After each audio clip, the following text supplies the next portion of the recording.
শুরু হয়ে গেছে সারা বাংলাদেশে নিম্নচাপের যে বৃষ্টি, একেবারে অসম্ভব বৃষ্টি। এত ঘন বৃষ্টির কারণে দেখতে পাচ্ছেন যে বাড়ির বিভিন্ন জায়গায় জমিতে পানি বেঁধে গেছে এবং বিভিন্ন ফসলের জমি কিন্তু এদিকে নষ্ট হয়ে গেছে এবং এখনও বৃষ্টি হচ্ছে।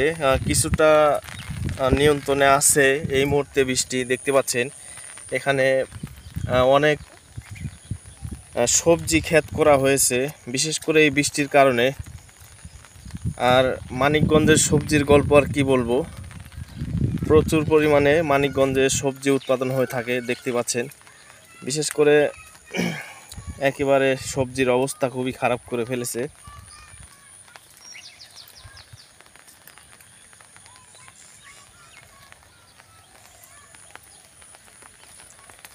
তো এভাবে ঘন বৃষ্টির কারণে সারা বাংলাদেশে প্রচুর পরিমাণে ফসল নষ্ট হয়ে যাবে সম্ভবত।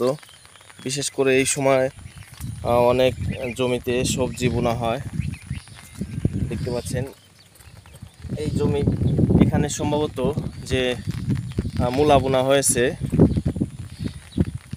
তো সবই আল্লাহ তাআলা যা করেন ভালোর জন্যই করেন।